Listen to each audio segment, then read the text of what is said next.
Vilas, que é unha persona fundamental no tema da recuperación do manuscrito Guerra, un manuscrito, unha xoia, como ben fixeron no título, unha xoia que se conservou justamente nesta cidade, un manuscrito do século XVII, conservado aquí, e que justamente Manuel Vilas se está dando a coñecer. Por lo tanto, agradecemos moito que nos acompañe para presentarlo, e tamén lle agradecemos a José Luis Fernández, que xa sabedes quen é en todo o que ten relación coa música, e que justamente é gracias a ela que temos esta conferencia. Ele propuxo desde o principio, desde antes de que por lo menos eu coñecera a Manuel nin o manuscrito, e agora pasa a presentarlo. Damos as gracias porque a mí está facendo un esforzo moi grande por estar aquí e acompañándonos. Así que muchísimas gracias. Sí.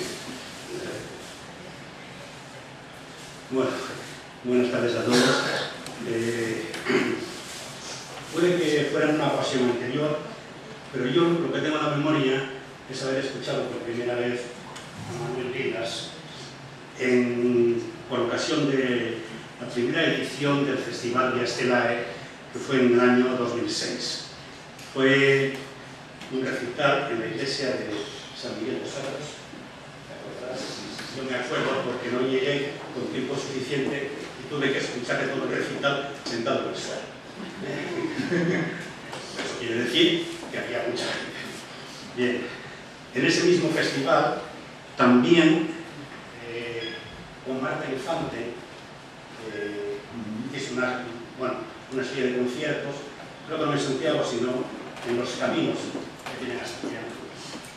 Y después, en todas las ediciones del Vía Estelae, pues tuvimos ocasión de escuchar a Manuel Vilas de una forma o de otra, bien como arpa solista o bien como acompañante de algún o alguna cantante, intérprete vocal. Bueno, se supone que este año tendremos la 10ª edición del Festival Vía Estelae, que tiene su que tiene su mérito, dadas las circunstancias, bueno, de austericidio, como dicen algunos, por las que hemos pasado y seguimos pasando. Bien, para los amantes de la música barroca, de los que me cuento, es quizás el alto barroca lo más conocido como intérprete de Manuel Vilas. Pero también es un excelente intérprete de otras arpas más antiguas, renacentista, medieval, incluso de una forma de arpa tan singular como es la arpa chiquitana de las misiones de Chipinos en Morí. En fin, para los que estén interesados, en YouTube se pueden encontrar bastantes ejemplos de interpretación de Manuel Vilas en distintos tipos de arpas, ¿no? Bien. El empuje que a partir de los años 80 dieron Nicolás Harnoncourt y Gustave Leonhardt, entre todos, que fueron, digamos, los pioneros en la recuperación, digamos, de la música barroca, interpretada de la forma que consideraban que se interpretaba entonces, en aquella época, porque hasta entonces había estado dominada por las formas interpretativas propias del 19, del romanticismo. Entonces, esta eclosión de música barroca ha hecho que también aparecieran muchísimos conjuntos intérpretes especializados en música barroca. Quizás en España el pionero fue de Sabal, pero ahora hay muchísimos y de gran calidad. Y a mí me gustaría citar a dos, uno forma antigua, de los llamamos zapitos, que los cito porque son de Langreo, y me iba a decir a mí hace años que en Langreo, en la cuenca, iban a salir unos destacadísimos intérpretes de música barroca. Bien, y la última, porque hace poco, hace un mes aproximadamente, has estado con ella, al menos que un frío que se te veía en Facebook con una cara de frío que vamos. Es el conjunto que se domina la galanía de la soprano Navarra, Raquel Andueza, ¿no? Bueno, entonces, con todos estos conjuntos españoles de música barroca y con otros extranjeros, con muchos de estos ha interpretado Manuel Vilas, porque la tercera forma, digamos, de la, aparte de las dos que he mencionado, es, digamos, formar parte del bajo continuo en la ópera o en otras formas musicales del barroco.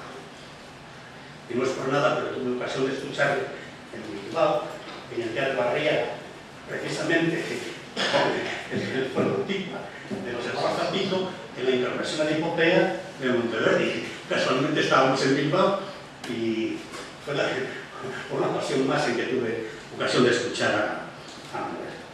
Bien, entonces, en el manuscrito Guerra, la versión, digamos, es la de Narváez, digamos, como acompañante fundamentalmente al de voz, aunque no sé si hay también algunos fragmentos para la sola, eso ya lo dirás tú, ¿no? Entonces,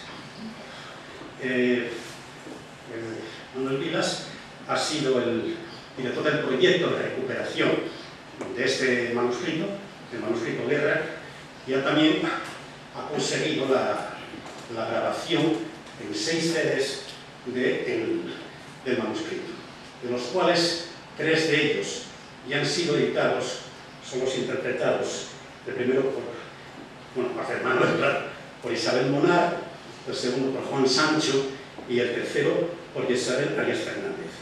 Entonces, y el último, que está grabado pero no lo ha salido todavía, hemos tenido ocasión de escucharlo el año pasado en el Festival que en la iglesia de San Cid de Solobio, con la mesa catalana Lidia Viñes.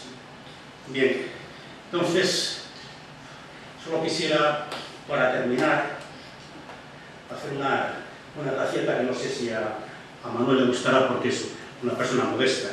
Y es que recordar que Alonso Mugarra, en su publicación de los 3 libros de música para vihuela, hay una fantasía que se titula Fantasía que contradice la arpa a la manera de Ludovico. Sabemos poco del tal Ludovico, pero debió de ser un artista famoso, muy famoso, muy celebrado en su época, para que Alonso Mugarra lo mencionara de esta manera. Entonces, les dejo a todos con el Ludovico de nuestros días, Manuel Vilas.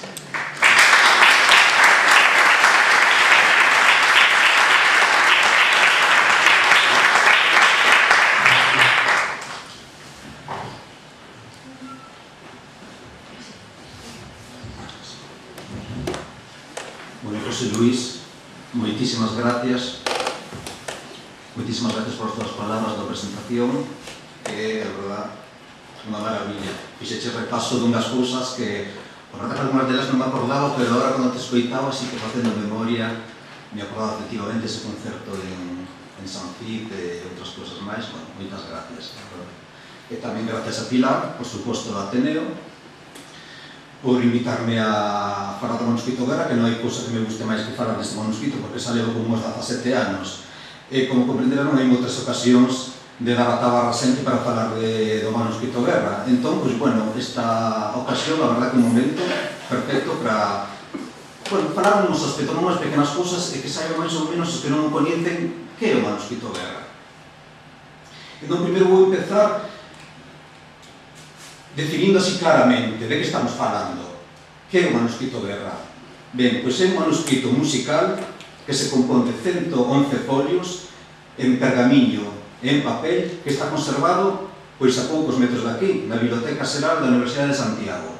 Aí na sala de investigadores, os interesados e os estudiosos poden consultar este importante manuscrito musical. E que contén? O manuscrito Guerra contén 100 tonos humanos. Ahora explicarei, para os que non saiban que é un tono humano. Se compón de 100 tonos humanos ou cancións, para que nos entendamos por ahora, para unha voz solista con acompañamento instrumental. E todas estas pezas, todas estas cancións, son da segunda mitade do século XVII. E por que se chama Manuscrito Guerra? Ben, pois polo nome da persoa que copiou esas 100 cancións, que se chama José Miguel de Guerra, que naceu en 1646 e morreu en 1722. Que foi escritor e copista musical da Capela Real de Madrid, da Capela de Su Majestad en Madrid. Contén, por lo tanto, 100 cancións relacionadas ca corte madrileña. O curioso porque aparece en Compostela, pero isto seguiremos falando porque a verdad é que a historia, ainda que ten bastantes puntos oscuros, é ben curiosa.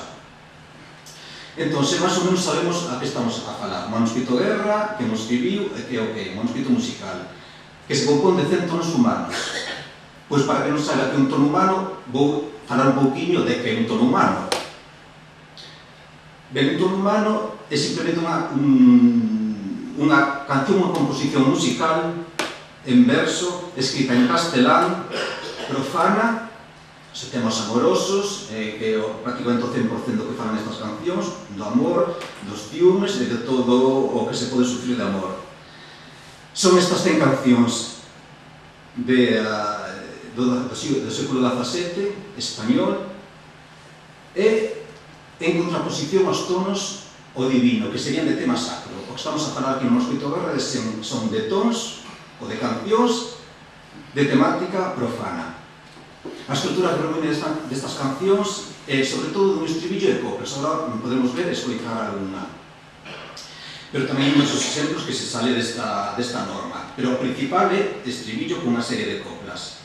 Ben, durante o século XVII, a primeira metade, o que predominaban eran os tonos humanos polifónicos, o sea, a 2, 3, 4, 5 voces. Pero a partir da segunda mitad do XVII empezan a triunfar o ton monódico, o sea, a unha voz, un solista, un cantante, un acompañamento instrumental. Un verso continuo que antes falou José Luis, que pode estar feito por un instrumento apropiado, unha arpa, unha guitarra, un órgano, en fin. Ben, este modelo de canción cunha voz máis un acompañamento instrumental xa prácticamente hasta o final da segunda mitad do século XVII é o que predomina, o tipo de canción que predomina. E hai moitos autores que fixeron este tipo de cancións, pois nomes que, bueno, quizás a música barroca coñecen máis: José Marín, Juan Hidalgo, Juan de Navas, Cristóbal Galán, Juan Cerqueira, Juan del Vado, etc. Nomes que mellor a moitos non dicen nada, pero que son os grandes compositores desta época da música española. Ben, o que decide que o tono humano é un tipo de composición autóctona, somente se deu en España este tipo de canción.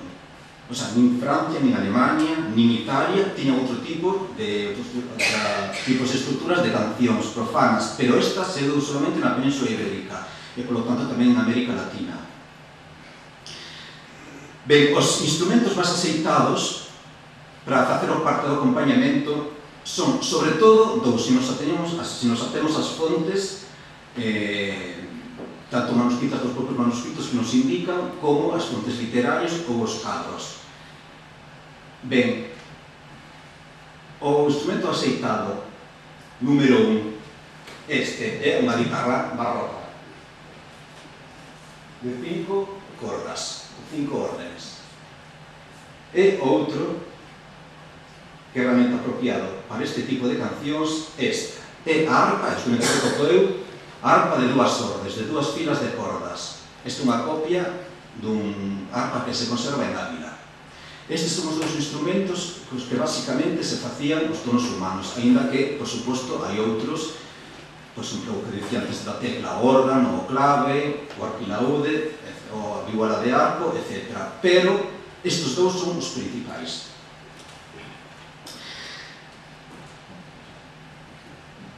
Ben, agora vou poñer, vamos a ver.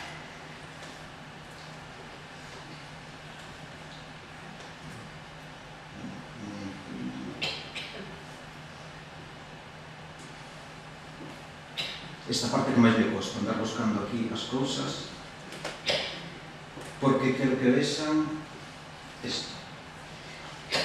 Ben, estamos con unha páxina do Manuscrito Guerra. É un exemplo de o que expliquei antes do que é un tono humano. Primeiro imos velo. Aquí vemos arriba que bicoplas, non sei se se pode ver. Vale, arriba pon. Vamos a empezar por aquí. Ben, este tono humano ten dúas páxinas. Primeira páxina, vemos arriba coplas e vemos...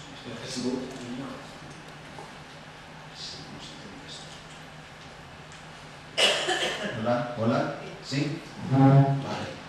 Ben, esta é unha páxina do manuscrito de Garraf. Aquí, as tres primeiras liñas, vemos o que sería a parte instrumental. Arriba pon coplas e aquí estribillo.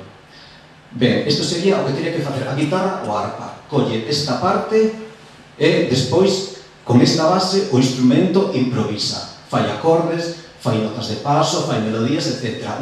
Algo que sexa primoroso por acompañar a cantante.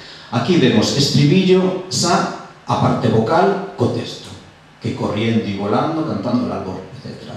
Entón, a segunda páxina, aquí vemos a que é a parte vocal das coplas. E vemos, pois eso, a parte musical e as 5 coplas.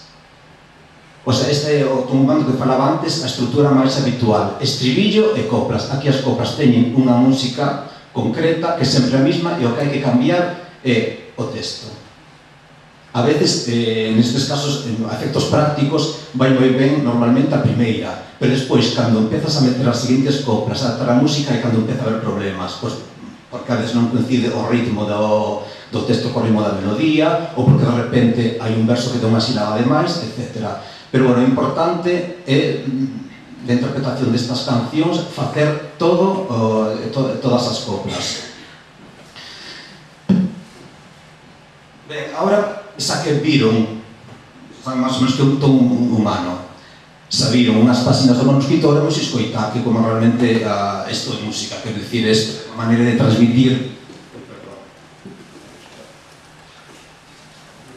Ben, que estaba dicindo, isto é a partitura, e o realmente importante, esta función que ten, escoitar. Entón, pois, imos escoitar este ton, que corriendo e volando, que é un ton anónimo, que leva aí a página 34, como ven, e vou poñer o texto para que vayan lendo.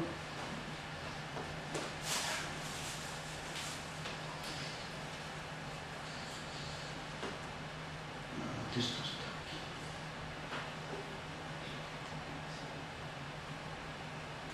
Aí está. Este é o texto, tamén grande para que o vexan.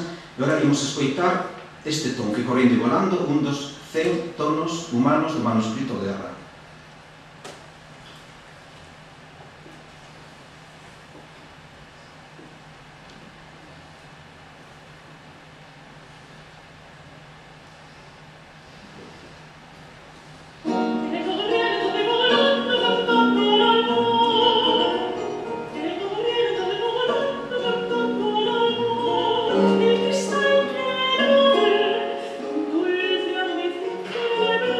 Las luces de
Vale, pois este é o tono número 29 do manuscrito noso, manuscrito Guerra, e sabe unha estrutura clara, un estribillo que está en mayúsculas e 5 coplas exactamente que a mesma música, e únicamente cambia o texto.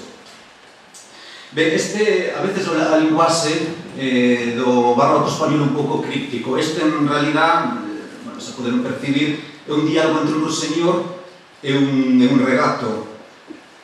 O ruiseñor está sobre un salgueiro e presume de que o seu canto é o que anuncia o amencer e a presencia e a luminosidade do sol e proclámase como auténtico clarín, o auténtico anunciador do gran astro, do astro rei. Pola parte, o regato di que el non somente recibe co seu canto o mencer o sol, sino porque está continuamente murmurando, continuamente facendo o sonido tanto día como noite. Por lo tanto, ten realmente máis mérito porque non para de cantar. E tamén recoñece que o señor, aínda que canta mellor, non canta máis claro. Como conclusión, os dous, cada un o seu papel. O ruiseñor fai o tiple e o murmullo do regato fai o balso. E así non hai por que discutir realmente de nada, xa que cada un ten o seu papel. Este é moi bonito tamén porque é unha especie de teoría sobre o tono humano. O sea, o ruiseñor fai a parte da soprano e o baixo, o sea, que sería a arpa, fai da regato neste tono.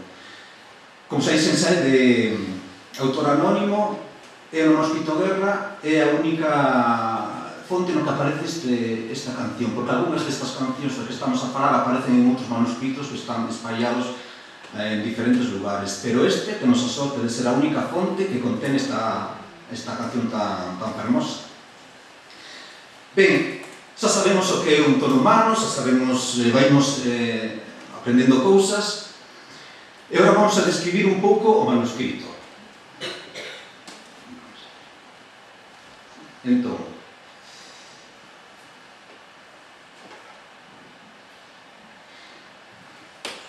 vale, vamos a empezar a ver unhas páxinas do manuscrito, a ver que nos di. Entón, esta é a primeira páxina do manuscrito Guerra, ou páxina 0, porque é realmente a presentación.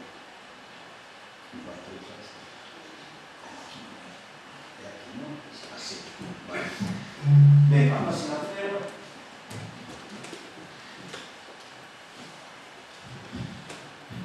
Entón, o que vemos aquí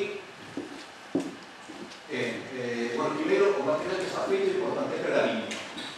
É rarísimo que unha fonte de música profana este feita en pergaminho. Vale, decía que esta páxina en concreto está feita en pergaminho, que é un material noble, bastante caro, e no ámbito da música profana do século XVII español é bastante pouco habitual encontrar cancións, tonos, incluso presentacións en pergamiño. Se utilizaba moito para encuadernar. Esta páxina, a primeira páxina do manuscrito Guerra, está de material de pergamiño. Vemos un maravilloso marco, todo que parece casi feito por ourives, o sea, motivos florales, e vemos 6 círculos pequeniños donde hai unha serie de signos musicales que eu creo que máis ven como motivos ornamentais. Vemos, por exemplo, as claves, a clave de fa en terceira liña, a clave de fa, os dous bemoles, a clave de sol, as claves de dos, bueno, motivos musicais, pois para facer bonito, máis ou menos. O interesante é o círculo do centro, porque aquí sí que o único texto que nos aclara algo de que é este manuscrito. Empezamos aí. Josep Miguel de Guerra, escritor de la Real Capilla de Su Majestad, escribió este libro. Por lo tanto, esa nos dá unhas cuantas pistas. En o centro vemos tamén 4 melodías, un pouco para simplificar, pois bueno, diferentes compases, diferentes melodías, compases binarios, compases ternarios. O que realmente excepcional desta páxina é que o nome do copista teña un lugar tan prominente nun manuscrito musical. Non hai ninguna dedicación, nin a un rei, nin a un nobre, nin o Espírito Santo, nin a Virgen, que eso pasa moitísimas veces. Aquí simplemente aparece este nome en un lugar moi prominente, pero simplemente é o copista. Vale, seguimos ca seguinte páxina, é unha páxina en branco. Seguimos co pergamino, bueno, porque é a volta da folla, é o verso desta folla. Ben, ahora aquí aparece, a mí gustame levantarme, pero a verdade que mellor, vale. Ben, aquí aparece xa unha serie de dibuixos. É a seguinte... Non. Non é así. Xa non é ben.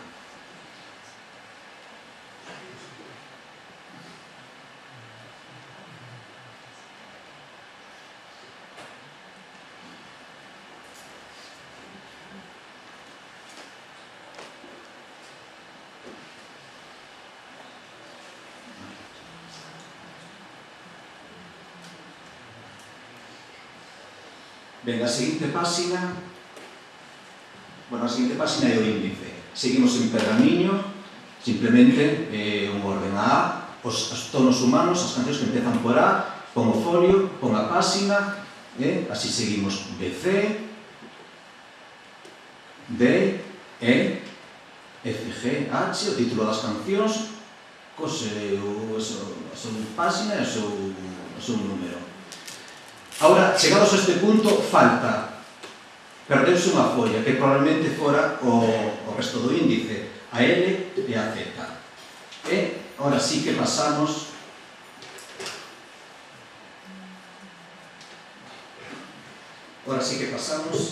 a estos dibujos. Seguimos en pergamiño. Ben, aquí normalmente algúns estudiosos que fixeron así algunha investigación din normalmente que isto, bueno, pode ser así motivos ornamentais sin máis explicación. Ben, eu creo que sí que pode ter unha explicación isto. Para iso hai que recurrir á arte da animalística, o sea, arte que utiliza os animais como simbología. Aquí vemos dous monos, dous macacos encadenados. E aquí están uns a cadena e o cabo que o fai agarrar. Ten a perna esquerda un pouco levantada, vemos que están comendo unha especie que pode ser un melocotón ou unha mazá, un froito, e tamén vemos, como está encadenado, o cinto que será, imagino, de metal. Están un pouco agachados, e tamén destaca o gran centro, que está aquí, un centro como de flores, vemos aquí, e dous cestos de frutas. Ben, recorrindo a animalística, vemos que non é a primeira vez que aparecen os monos encadenados. Isto é unha simbología que aparece, bueno, a verdad que está desde prácticamente a Idade Media. O mono, no occidente cristiano, indica máis que nada como unha desviación do ser humano, como un ser humano imperfecto, ten unha connotación bastante negativa, é como un símbolo do demo, é tamén un símbolo da heresía. Por lo tanto, temos aquí o macaco, o mono, como, pois eso, como unha encarnación do demo. Aparece tamén representado con esas dúas froitas que está comendo, como se fora o fruto prohibido, que nos fai un pouco aludir ao pecado original, a famosa mazá que Adán e Eva que erraron no Génesis. Tamén é o símbolo do gusto e do olfato. O gusto vemos polos monos comendo estas frutas e o do olfato polas flores. Isto quer dizer simplemente como que non hai que deixarse enganar polos sentidos. Eso todo é pasaseiro. Realmente non ten nada de espiritual. é que, bueno, isto está ligado á sensualidade, e iso realmente é pernicioso e negativo, pois está ligado aos monos. A verdade que durante bastantes anos se seguiu vindo sempre o mono como unha figura maléfica. E temos varios exemplos. Xa fora do manuscrito Guerra.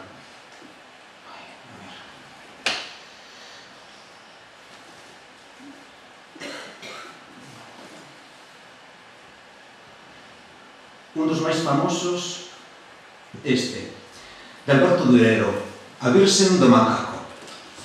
Vemos aí o mono, exactamente igual como manuscrito Guerra, encadenado, indicado que está sometido e doblegado ante o poder da Virxe, ante o poder da forza divina do cristianismo.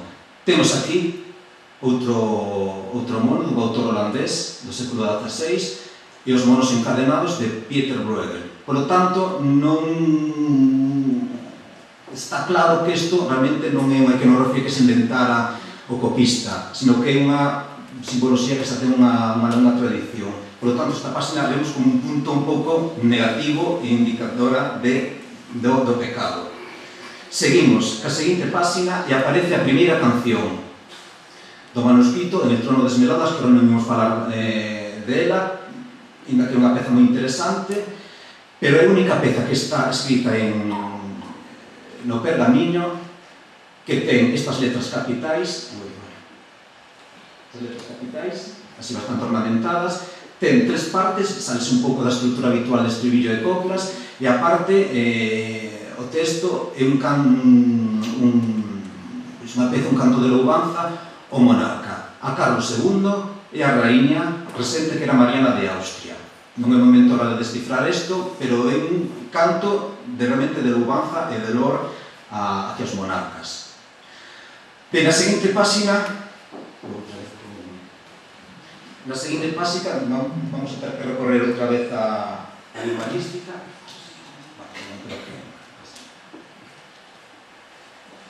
Bueno, ben, vamos ter mellor que recorrer outra vez a animalística. Aquí vemos que vemos unha garza e un leopardo. A garza está exacta, se nos acordamos dos monos anteriores, tiña a perna esquerda levantada, exactamente igual. Aquí o que pasa que a actitude dos monos era agachada como de sometimento, como na Virxen de Durero, e aquí en cambio a garza, que é unha simbolosía dun animal absolutamente todo o contrario, é un animal que exorciza, é un símbolo de Cristo.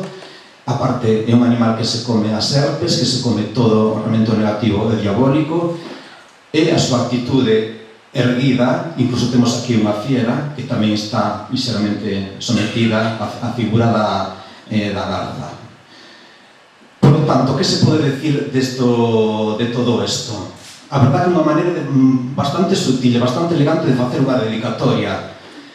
A primeira página do mono é como se tivera unha aprobación eclesiástica. O sea, que normalmente se escribía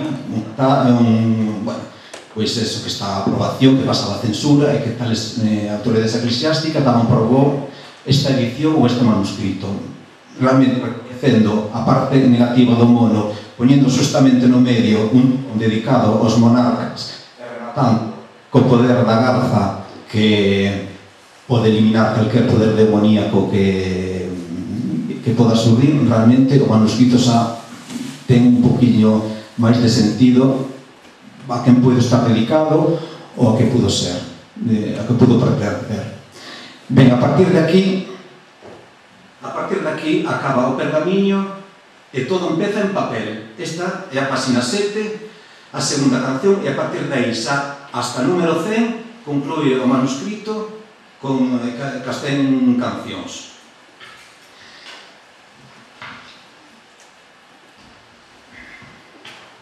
Ben,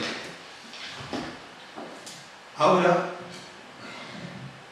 que vamos sabendo cada vez máis, coñecendo máis o noso manuscrito, se nomei bastantes veces a José Miguel de Guerra, que foi a persona que copiou a man estas 100 cancións.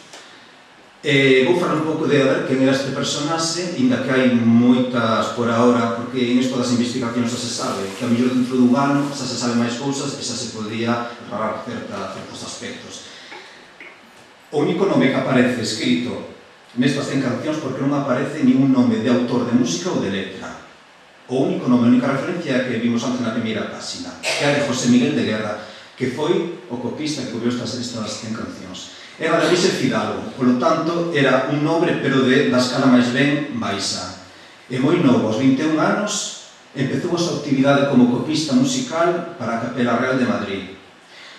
A súa vida é realmente curiosa porque ao final da súa vida, a pesar deste orixe nobre pero humilde, a verdade que quedou un importante número de títulos e de honores.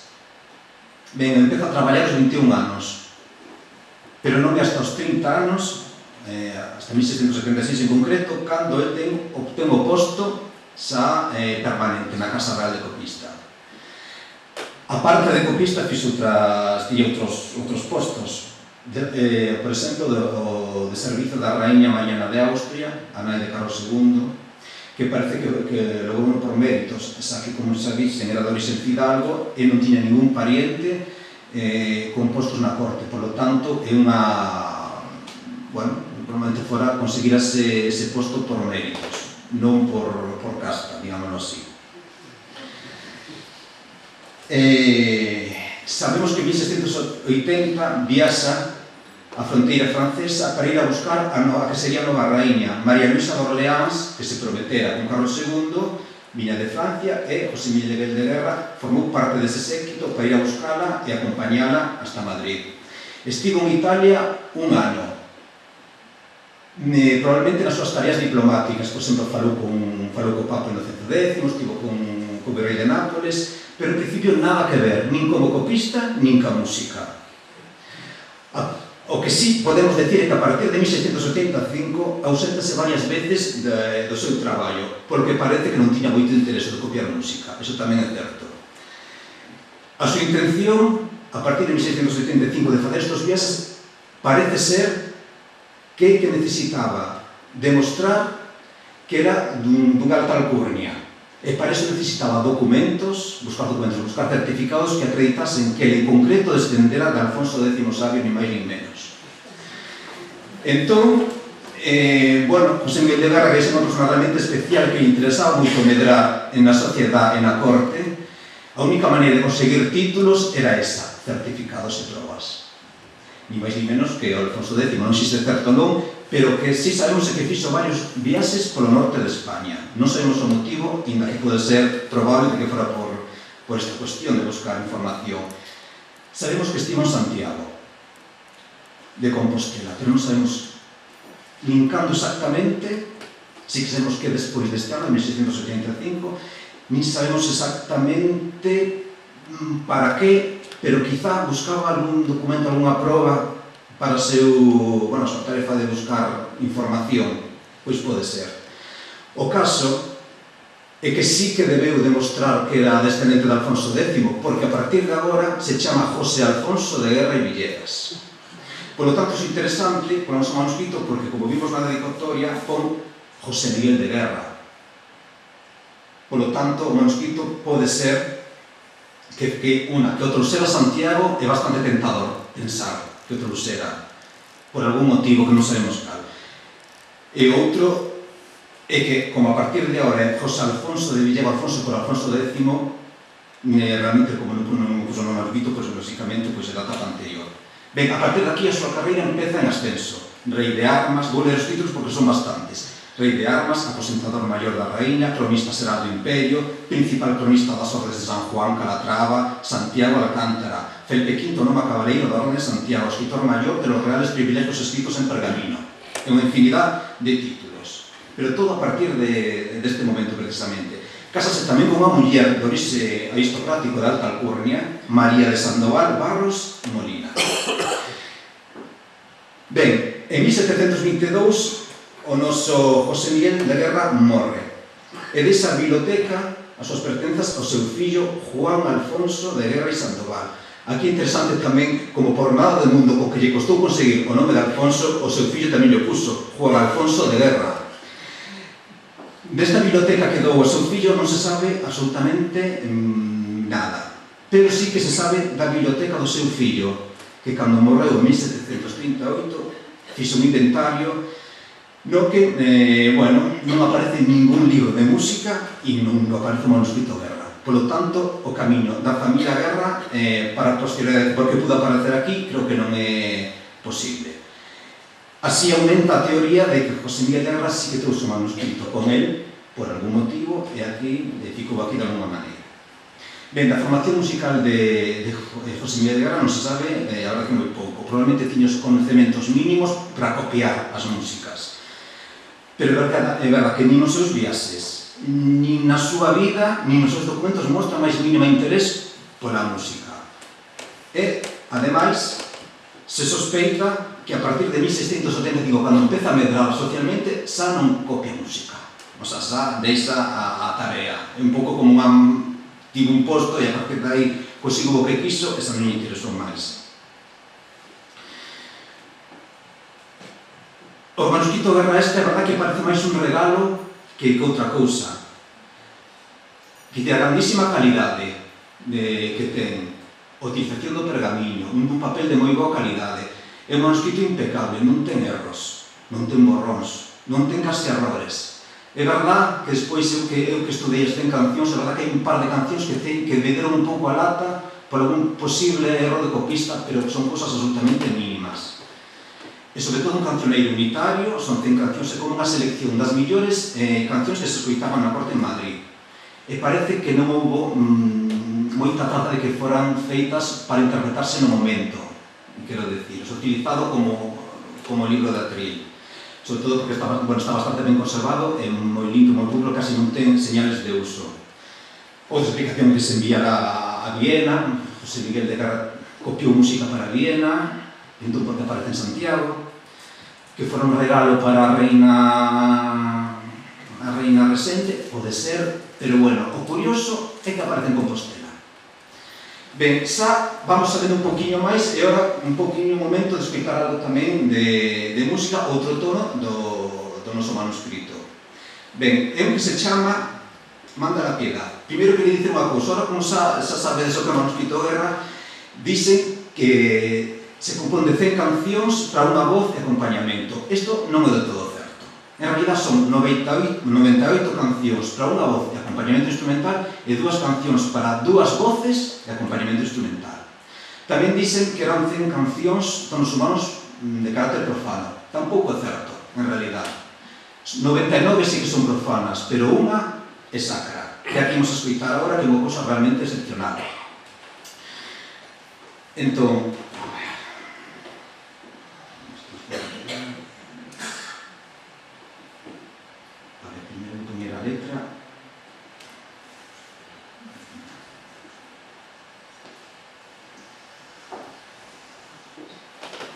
vou poñer aquí o texto, aquí desde lendo.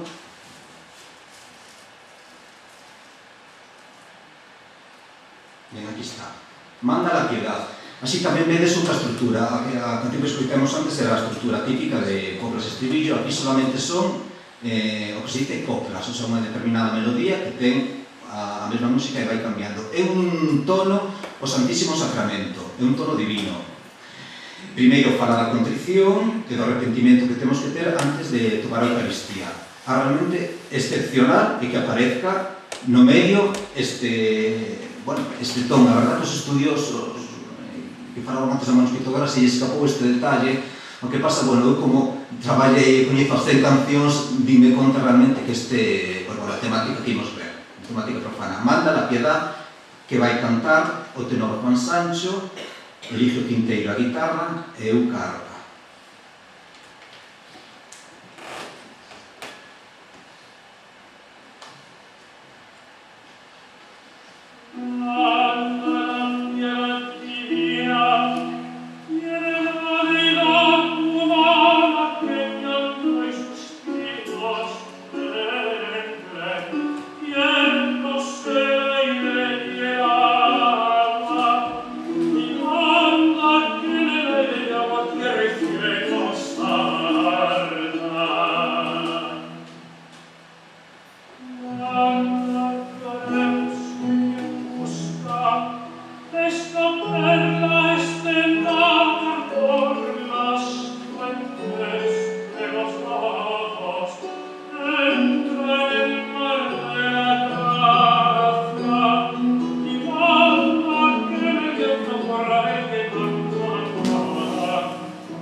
ben, seguimos sabendo a ver máis cousas do manuscrito Guerra, e xa escoitamos algunha das súas cancións, son as páxinas do seu manuscrito.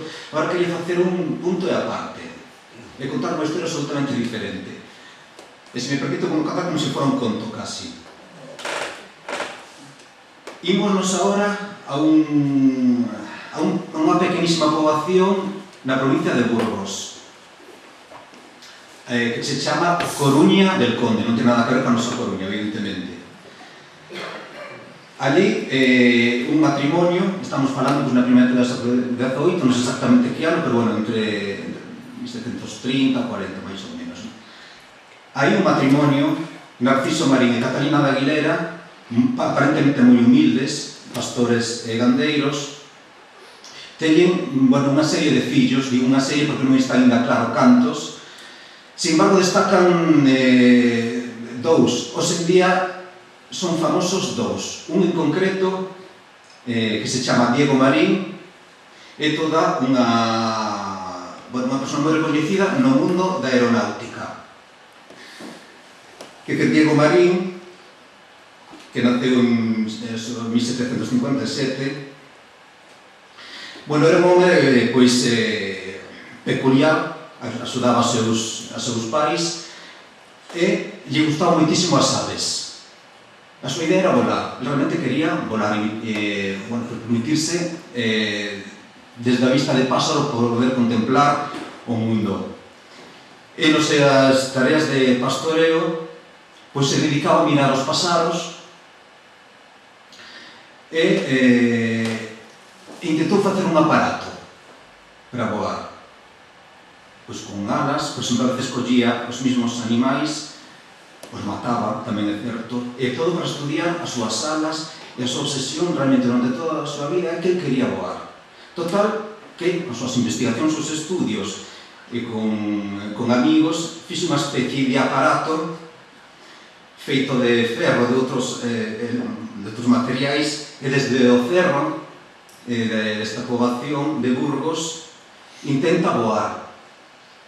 E di unha frase que é moi famosa entre o mundo da aeronáutica, que non teño ni idea, pero di: "Voy a Burgo de Osma, de aquí a Soria e volveré pasados unos días". A verdade é que o pobre Diego pasou solamente 360 metros voando no seu aparato, que foi ao río e caeu.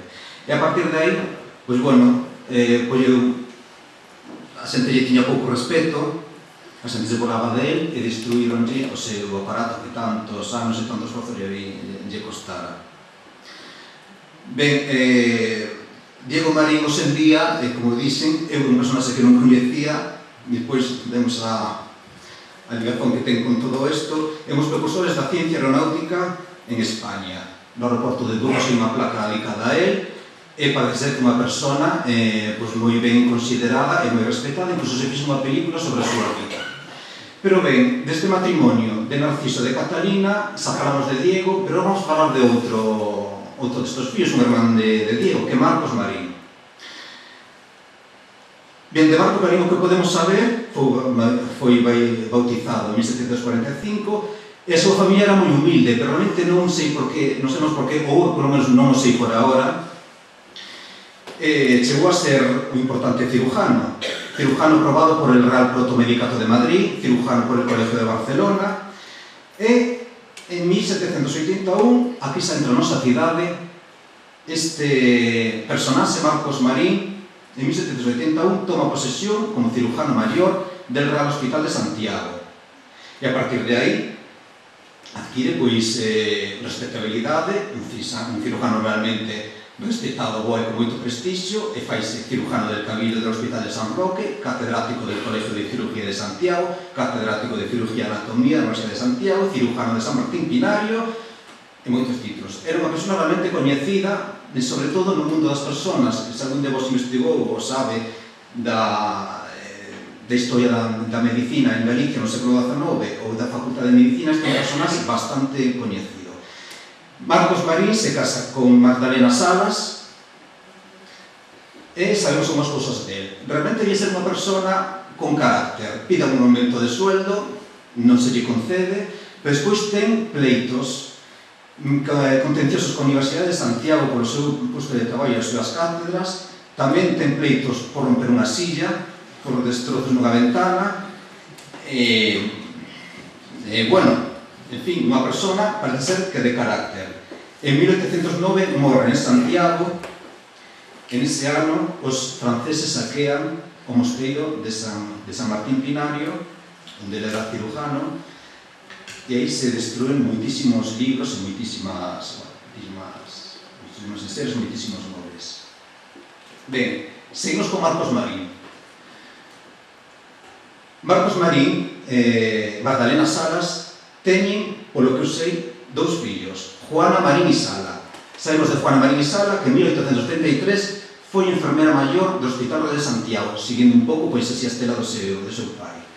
E outro fillo, Miguel Marín e Sala, coronel de infantería, o sea, fai a carreira militar, sabemos que estivo destinado en Santoña e formou parte probablemente do batallón de Mondoñedo, que fora destinado este batallón en Navarra en 1841. É amigo dun tal Lorenzo Sánchez Núñez, que tamén é médico, cirujano, é membro da Sociedade Estranxeira en París para estudiar el cólera, en fin, unha xente, sabemos moi ben relacionada, xente culta, posición económica e social pues, bastante elevada en Compostela. Miguel Marín Sala, este coronel, en concreto sabemos que tiña unha afición moi curiosa, isto sabemos, isto é certo, sabemos poucas cosas del, pero isto sí, que o de teñirse o pelo. Por unha carta que precisamente o seu amigo Lorenzo Sánchez Núñez, onde lle pide se lle pode mandar unha receta para teñirse o pelo, porque lle preocupaba moito que se viran os seus pelos blancos. Esa carta se conserva aquí na Biblioteca Xeral e lle dá unha receta que lle envía desde Burgos a Miguel Marín, unha receta totalmente explicada de como teñirse o pelo de negro.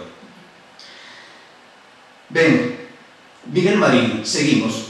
Ten un fillo, probablemente un fillo, pode ser sobrinho, pero eu creo que pode ser un fillo, exame interrogante, que se chama Miguel Marín Arén. Miguel Marín sí que sae, podemos decir que compostelano 100%. Natural da parroquia do Real Hospital de Santiago. Estudiou no seminario conciliar, hai algún documento que acredita que estudiou filosofía, metafísica, física, e todas as materias pertinentes que se facían no seminario. Pero, sobre todo, é abogado, licenciado en leyes en 1842. Foi un famoso abogado en Compostela da segunda metade do século XIX. Permaneceu solteiro e sabemos que tiña unha casa en propiedade en Santiago que por ahora non sei exactamente en que sitio. Sabemos que morre en 1879 en Compostela. Ben, en 1870 fai o seu testamento e doa 10 manuscritos á Biblioteca Xeral, a Biblioteca Universitaria, nese momento, se la foi despois, a Biblioteca Universitaria de Santiago, de 10 manuscritos. Hai un poquinho de todo en esos 10 manuscritos. Algún procede de San Martín Pinario, seu avó fora cirusano aí, e diferentes intereses. Hai algún libro militar, hai, por exemplo, un libro de derrotas no senso de villas, de caminos, pues como se vai, por exemplo, de Puerto Rico a Veracruz, porque sobre todo é un libro de senderos, pero de América Latina. Hai un longo poema que se chama Galicia libre del yugo francés, un libro de depósitos de San Martín Pinario, hai uns libros así sobre sanidade, higiene e medicina, eso, bueno, tamén é normal, sendo neto de Marcos Marín, do neto cirusano. Hai un libro de Marcos Marín, un libro sobre hidrofobia e un compendio de indulgencias ao Grande Hospital Real de Santiago. Hai 2 libros de leyes e hai un famosísimo, creo que moi famoso, entre a xente que se dedica a repostería, un manuscrito de facer recetas de postres, que se chama Manuscrito de Leiva. Creo que é famoso entre o mundo dos reposteiros, estudosos da gastronomía, eu non o sabía, porque parece ser que hai a polémica de que tenga a primeira receta ou non da tarta de Santiago. Se chama Manuscrito de Leiva e probablemente esa de origen vasco. Aquí está a cuestión e o problema que hai.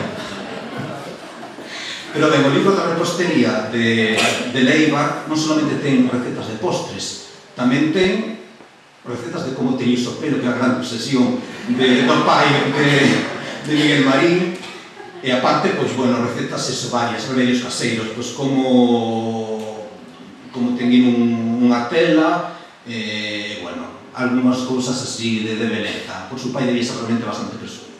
Ben, Entre todos estes libros, o último que me falta, pois cal va ser? E aquí volvemos ao tema. Pois son o noso manuscrito Guerra.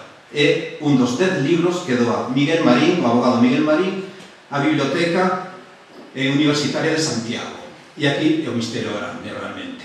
Porque parece ser que non había ningún interés musical nesta familia. Por lo menos, polo de agora. Porque con estas cosas, os investigadores tamén entenderán que a millor dentro dun ano sai máis pistas de toda esta familia ou se houve algún interés. O caso que o punto de encontro é Santiago, quero decir, sabimos antes que José Miguel de Guerra parece ser que estivo aquí e, bueno, pode traer un manuscrito consigo, incluso que quedara en San Martín Pinario, e non é nada descabellado que un manuscrito de música profana este nun ambiente religioso. Hai moitísimos exemplos en toda a Geografía española. Hai importantes coleccións de tonos humanos profanos, de tonos urbanos, na Catedral de Segovia, na Catedral de Orihuela, na Colegiata de Verdún Lleida, na Catedral de Valladolid, na Catedral de Burgos, en fin. Por lo tanto, pode ser que José Miguel de Guerra trouxera ese manuscrito consigo. Por algún motivo quedou en San Martín Pinario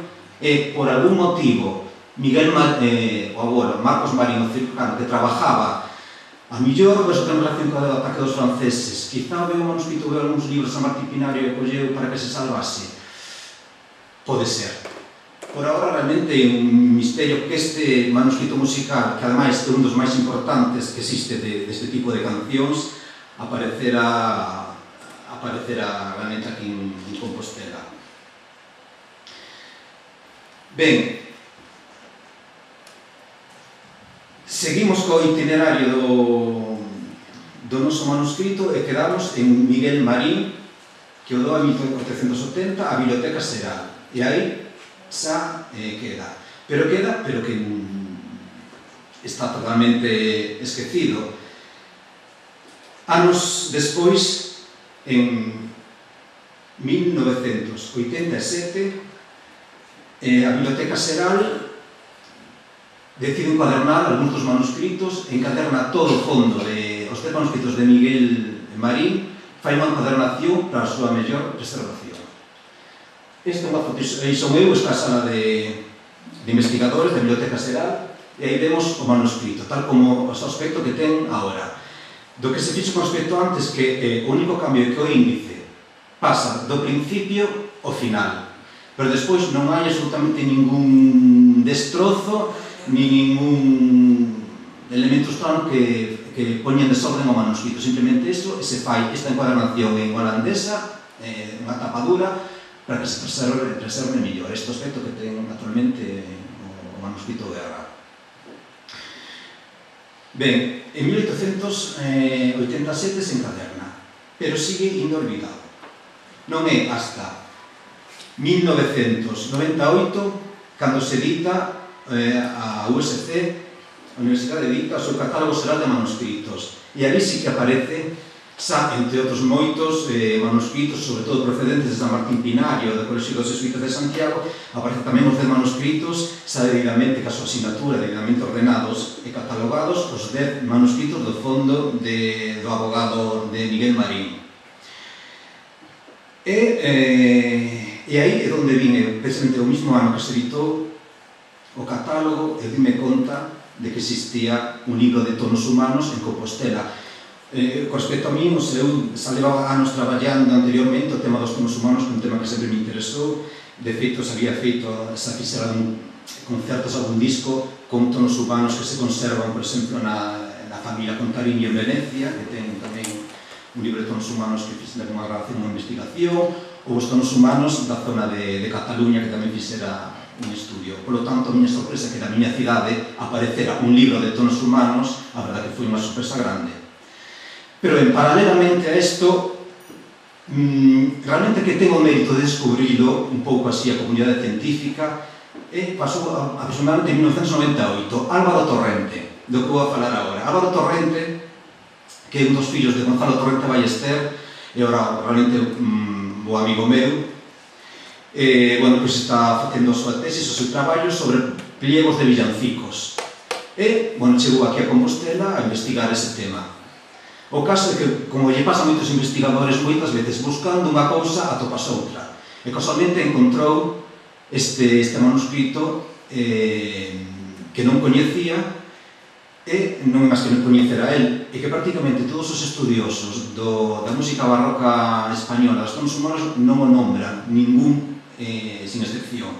Quero dicir, todos os grandes investigadores que se dedicaron ao barroco español descoñecían estas 100 cancións. Por lo tanto, el ve que existe eso, chama a un amigo seu, que é experto en música na corte de Carlos II, e lle pregunta se coñecía a José Miguel de Guerra. Por suposto, era unha persona, creo que sí, coñecida normalmente dos investigadores. E, como resultado de que atopara este manuscrito, fixo o primeiro estudio sobre o manuscrito Guerra, que está publicado en Londres, en inglés, onde fai un exhaustivo e moi bo comentario e análise de todo o manuscrito. Esa cando toda a comunidade científica coñece o manuscrito Guerra. Isto en 1989. Aí, paralelamente, eu xa empezar a facer as miñas primeiras pesquisas e interés en rescatar este manuscrito.